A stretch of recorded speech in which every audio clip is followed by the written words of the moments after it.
क्या तुम सच में मानते हो कि ये पुरानी घड़ी फिर से चलेगी? आर्यन ने अपनी कलाई पर बंधी उस जंग लगी घड़ी को देखते हुए पूछा। समीर ने मुस्कुराते हुए अपनी मेज पर बिखरे हुए छोटे छोटे पेचों और स्प्रिंगों की ओर इशारा किया। वह पिछले 2 घंटों से उस घड़ी के पुर्जों के साथ जूझ रहा था, जिसे उसने कबाड़ की एक दुकान से खरीदा था। यह घड़ी किसी बड़े शहर की नहीं बल्कि किसी पुराने गांव की लगती थी, जिसकी सुइयां सालों पहले किसी अनकहे इंतजार में रुक गई थी। समीर का मानना था कि दुनिया में कुछ चीजें सिर्फ टूटने के लिए नहीं बनी होती, बल्कि वे सही समय और सही हाथों का इंतजार करती है, ताकि उन्हें फिर से जिंदा किया जा सके। शहर की भीड़-भाड़ से दूर यह छोटा सा कमरा उनकी दोस्ती का गवाह था। आर्यन और समीर बचपन से दोस्त थे और उनकी दुनिया इन्हीं छोटी-छोटी मरम्मतों और बेमतलब की बातों से इर्द-गिर्द घूमती थी। जहाँ आर्यन थोड़ा जल्दबाज था, वहीं समीर धैर्य की प्रतिमूर्ति था। वह अक्सर कहता था कि जीवन की सबसे खूबसूरत चीजें धीमी गति से चलती है, और अगर हम उनके साथ दौड़ने की कोशिश करेंगे, तो शायद हम उस सुकून को खो देंगे जो ठहरने में है। देखो, ये हिस्सा थोड़ा सा घिस गया है। समीर ने एक छोटे से लेंस से घड़ी के अंदर झांकते हुए कहा। उसने धीरे से एक बारीक ब्रश से धूल साफ की। जैसे ही उसने एक छोटा सा लीवर घुमाया, घड़ी के अंदर की एक हल्की सी टिक की आवाज आई। आयरन की आंखें चमक उठी। उसे नहीं पता था कि वह इस बेजान मशीन के चलने से लिए इतना उत्सुक क्यों था, लेकिन उसे महसूस हुआ कि कुछ बदल रहा है। उस एक छोटी सी आवाज ने कमरे के सन्नाटे को तोड़ दिया, जैसे किसी ने बरसों पुराने किसी बंद दरवाजे को धीरे से खटखटाया हो। उसी शाम, जब वे दोनों पास के पार्क में टहल रहे थे, उसकी मुलाकात मीरा से हुई। मीरा, जो पास के संगीत विद्यालय में वायलिन सीख रही थी, अपनी धुन में खोई हुई बेंच पर बैठी थी। उसकी सादगी में एक ऐसी कोशिश थी जिसने आयरन के कदमों को वहीं रोक दिया। जब आर्यन ने अपनी कलाई पर बंधी उस घड़ी को देखा, तो उसने पाया कि घड़ी की सुइयां अब धीरे धीरे सरक रही थी। मीरा ने मुस्कुराते हुए पूछा, क्या यह घड़ी सच में समय बताती है या बस यादें संजोती है? उसकी आवाज में एक ऐसी मिठास थी जिसने आर्यन के दिल की धड़कनों को एक पल के लिए रोक दिया। आर्यन और मीरा की मुलाकात का सिलसिला शुरू हो गया। वे अक्सर उसे पार्क में मिलते, जहाँ समीर की मरम्मत की गई। वह घड़ी अब आर्यन के लिए सिर्फ एक मशीन नहीं, बल्कि एक गवाह बन गई थी। मीरा अक्सर अपने धुनों के जरिए अपनी भावनाओं को बयां करती थी, और आर्यन उन धुनों को अपनी खामोशी से सुनता। उन दोनों के बीच शब्दों से ज्यादा खामोशी से बात करती थी। धीरे धीरे आर्यन को एहसास हुआ कि समीर की वह बात कितनी सच थी, कि जीवन की सबसे खूबसूरत चीजें धीमी गति से चलती है। मीरा के साथ बिताया हर लम्हा उसे यह सिखा रहा था कि इंतजार का फल हमेशा मीठा नहीं होता, बल्कि कभी कभी इंतजार खुद में एक खूबसूरत एहसास होता है। एक दोपहर, जब धूप पेड़ों के छन्नी से छनकर जमीन पर सुनहरी लकीरें बना रही थी, मीरा ने आर्यन का हाथ थामा।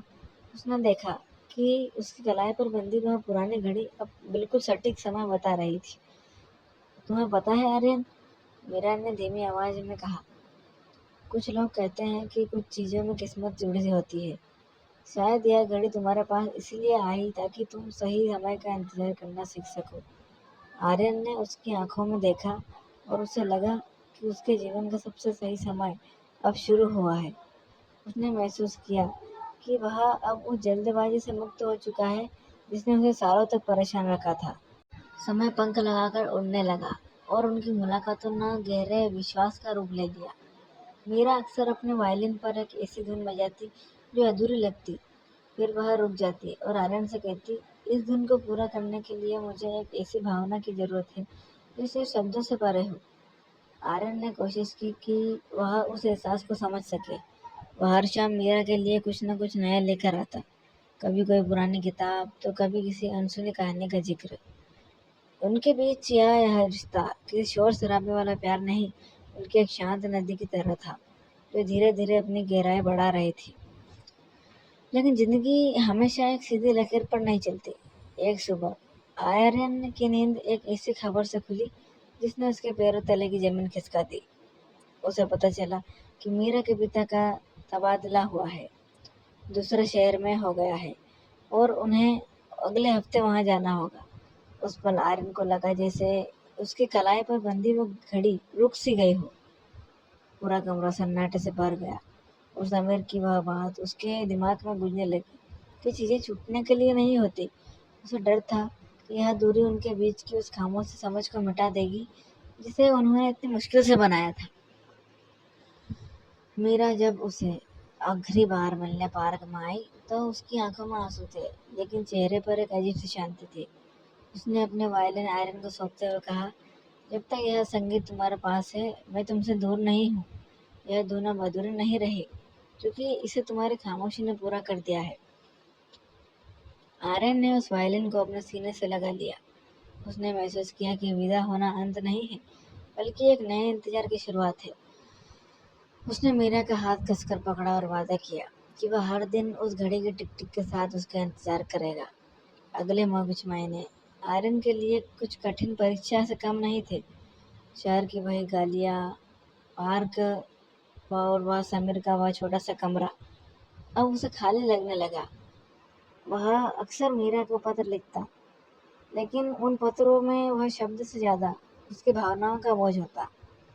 मीरा के पत्र भी आते जिनमें वह उनके नए शहर की कहानी सुनाती और पूछती कि क्या उसे घड़ी अब भी सही समय बता रही है। दूरी ने उनके बीच की बातचीत को और अधिक गहरा बना दिया था। अब वे सिर्फ बातों के लिए नहीं, बल्कि एक दूसरे की मौजूदगी को महसूस करने के लिए मिलते थे, भले ही वह कागज के पन्नों के जरिए ही क्यों ना हो।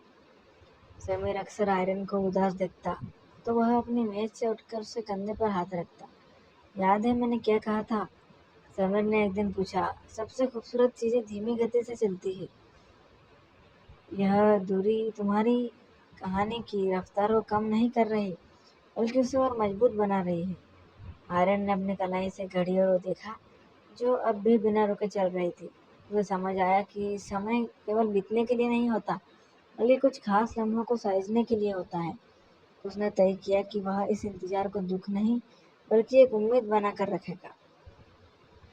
समय बीतता गया और एक शाम जब शहर में हल्की बारिश हो रही थी और मिट्टी की सौंधी खुशबू हवाओं में घुली थी, आर्यन को एक अनजान नंबर से फोन आया। आवाज मीरा की थी, लेकिन उसकी आवाज में एक ऐसी खुशी थी जिसे शब्दों में बयां नहीं किया जा सकता।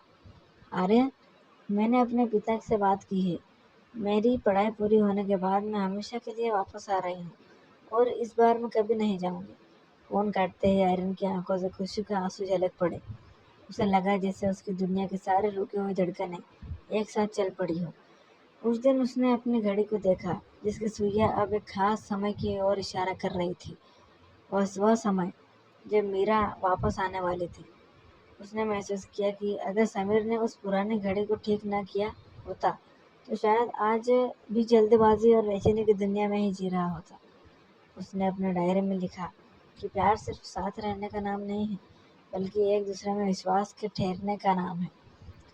अब वे उसे इंतजार में डर नहीं लगता था, क्योंकि उसे पता था कि जब वह दोबारा मेरा का हाथ थामेगा, तो वह पल उसकी जिंदगी का सबसे खूबसूरत समय होगा। दिन हफ्तों में और हफ्तों महीने में बदल गए। आर्यन ने अपनी रोजमर्रा की जिंदगी को इस लय में एक नई लय में ढाल लिया था।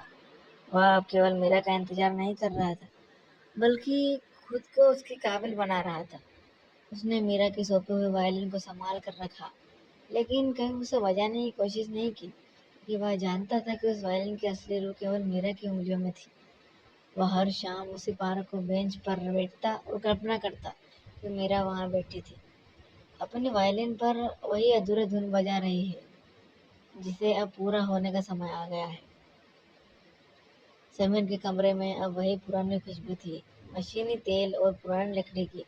एक दोपहर समीर ने आर्यन से कहा, तुम्हारे चेहरे पर अब वह बेचैनी नहीं है आर्यन, तुम अब समय के साथ चल रहे हो, उसके खिलाफ नहीं। आर्यन ने मुस्कुराते हुए अपने घड़ी की ओर देखा। उस घड़ी ने न केवल उसे समय बताया था, बल्कि उसे धैर्य का पाठ पढ़ाया था। उसने महसूस किया कि जीवन की सबसे बड़ी जीत वह नहीं है जो हमें तुरंत मिल जाती है, बल्कि वह है जिसके लिए हम पूरी शिद्दत से इंतजार करते हैं और अंत में उसे पाते हैं। फिर वह दिन आया जिसका इंतजार आर्यन ने अपनी हर सांस के साथ किया था। स्टेशन पर भारी भीड़ थी, शोर था, लोगों की जल्दबाजी थी, लेकिन आयरन के लिए सब कुछ जैसे थम गया। उसकी नजरें सिर्फ उस दरवाजे पर टिकी थी जहां से ट्रेन उतरने वाली थी। जैसे ही ट्रेन रुकी और लोग उतरने लगे, आर्यन की धड़कनें तेज हो गई। तभी उसकी नज़र एक परिचित चेहरे पर पड़ी। मीरा वही सादगी और वही सुकून भरे मुस्कान के साथ खड़ी थी। उसकी आंखों में वही चमक थी जो वर्षों पहले उस पार्क की बेंच पर थी। मीरा जैसे ही उसके पास आई, उसने कुछ नहीं कहा, बस आयरन की कलाई बंदी और पुरानी घड़ी की ओर देखा। घड़ी अब भी टिक टिक कर रही थी, बिल्कुल सटीक समय के साथ। मीरा ने धीरे से अपना हाथ आयरन के हाथ पर रखा और धीमी आवाज में कहा, समय वाकई बहुत कमाल की चीज है ना? यह हमें उनसे दूर ले जाता है जिनसे हम प्यार करते हैं, ताकि हम वापस मिले तो हमें उस मिलन की असली कीमत पता हो। आर्यन ने मीरा को कसकर गले लगा लिया और उस पल को, उस पुरानी घड़ी के टिक टिक ने जैसे पूरे शहर के शोर को खामोश कर दिया। वे दोनों फिर से उसी पुराने पार्क की बेंच पर बैठे, जहाँ से उनकी कहानी शुरू हुई थी। लेकिन इस बार उनके बीच की खामोशी में वह बेचैनी नहीं थी, बल्कि एक ऐसा सुकून था जिसे वह एक लंबे इंतजार के बाद भी पाया जा सकता है। मीरा ने अपने साथ लाई हुई अपनी वायलिन निकाली। उसने अपनी उंगलियों को तारों पर रखा और एक धुन छेड़ दी। यह वही धुन थी जो सालों पहले अधूरी रह गई थी, लेकिन इस बार जब मीरा ने अंतिम सुर छोड़ा, तो वह धुन पूरी हुई। वह संगीत अब अधूरा नहीं था, उसमें अब आर्यन का धैर्य और मीरा का विश्वास घुला हुआ था। आर्यन ने महसूस किया कि जिस वायलिन को उसने महीनों तक संभाल कर रखा, एक याद की तरह संभाल कर रखा था, उसकी रूह अब एक पूरी तरह जाग चुकी थी। उसने मीरा की आंखों में देखा और पाया कि दूरी ने केवल उनके बीच की भौतिकी दूरी को बढ़ाया था, लेकिन उनके दिलों के तारों को और भी गहरे और मजबूत हो गए थे। उसने धीरे से मीरा का हाथ थामा और कहा, समीर सही कहता था, कोई चीज़ें टूटने के लिए नहीं होती। शायद हमारी यह दूरी भी हमें यह सिखाने के लिए है कि प्यार सिर्फ साथ रहने का नाम नहीं, बल्कि एक दूसरे के लिए बने रहने का नाम है। अगले दिन जब आर्यन समीर के कमरे में पहुंचा, तो उसने वहां पुरानी घड़ी मेज पर रख दी। समीर ने हिरण से पूछा, क्या हुआ? क्या अब तुम्हें यह समय नहीं बता रही? आर्यन ने मुस्कुराते हुए जवाब दिया, यह घड़ी अब समय नहीं बता रही समीर, यह मुझे एक एहसास दिला रही थी कि सही समय की कभी आता नहीं है, बल्कि उसे धैर्य और विश्वास से बनाया जाता है। समीर ने अपने दोस्त की आंखों में वह ठहराव देखा जो सालों पहले नहीं था। उसने महसूस किया कि एक मामूली सी मशीन ने आर्यन के पूरे व्यक्तित्व को बदल दिया था। सूरज धीरे धीरे ढल रहा था और आसमान में नारंगी रंग बिखर रहा था। आर्यन और मीरा अब साथ थे और उनके सामने एक लंबा भविष्य था। उन्होंने तय किया कि वे अपनी जिंदगी की रफ्तार को दुनिया की दौड़ से अलग रखेंगे। वे अब जल्दबाजी में नहीं थे, क्योंकि उन्होंने सीख लिया था कि सबसे खूबसूरत मंजिल वह नहीं होती जहाँ हम जल्दी पहुँचते हैं, बल्कि वह होती है जहाँ हम सुकून से ठहर सकें। उस पुरानी घड़ी की टिक टिक अब उनके जीवन का संगीत बन चुकी थी, जो उन्हें हर पल याद दिलाती थी, इंतजार का हर पल एक कीमती होता है। एक शाम जब वे शहर के पुराने पुस्तकालय की ओर जा रहे थे, मीरा ने आर्यन से पूछा, क्या तुम्हें लगता है कि अगर समीर ने वह घड़ी ठीक न की होती तो हम आज यहाँ होते? आर्यन रुका और उसने अपनी कलाई पर बंधी उस घड़ी को देखा, जिसके पुर्जे अब तक बिल्कुल लय में चल रहे थे। उसने मुस्कुराते हुए कहा, शायद एक दूसरे को उस गहरी से नहीं समझ पाते। उस घड़ी ने मुझे समय नहीं बल्कि समय की कदर करना सिखाया। मीरा ने उसका हाथ धीरे से दबाया और दोनों एक खामोश सहमति के साथ आगे बढ़ गए। कुछ हफ्तों बाद समीर ने उन्हें अपने कमरे में बुलाया। उनकी मेज पर इस बार एक और पुरानी चीज रखी थी, एक पुराना ग्रामोफोन, जिसके रिकॉर्ड धूल से भरे हुए थे। समीर ने उत्साह से कहा, मैंने सोचा कि जब तुम दोनों वापस मिले हो तो इस कमरे में थोड़ा संगीत होना चाहिए। जैसे ही समीर ने सुई को रिकॉर्ड पर रखा, एक धीमी और मधुर धुन गुजरने लगी। यह संगीत वही था जिसे मेरा बचपन में सुना करती थी। उस कमरे का माहौल अचानक बदल गया। मशीनी तेल की गंध अब संगीत की मिठास में घुल गई थी और तीनों दोस्त के बीच एक ऐसी आत्मीयता थी जिसे शब्दों की जरूरत नहीं थी। मीरा ने अपनी वायलिन उठाई और उस पुराने ग्रामोफोन की धुन के साथ ताल मिलाना शुरू किया। कमरे की छोटी सी खिड़की से आती ठंडी हवा उनके चेहरे को छू रही थी। आर्यन वहीं बैठकर उन्हें देख रहा था और महसूस कर रहा था कि जीवन वास्तव में छोटी छोटी चीजों का संग्रह है। एक पुरानी घड़ी, एक अधूरा संगीत, एक सच्चा दोस्त और एक ऐसा प्यार जो दूरी से डरता नहीं। उसने देखा कि कैसे समीर की आंखों में संतोष था और मीरा के चेहरे पर एक ऐसी चमक थी जो केवल पूर्णता से आती है। वीडियो को लाइक और सब्सक्राइब जरूर करें ऐसी और वीडियो देखने के लिए। धन्यवाद। चैनल को सब्सक्राइब करें, इससे हमें ताजगी मिलेगी।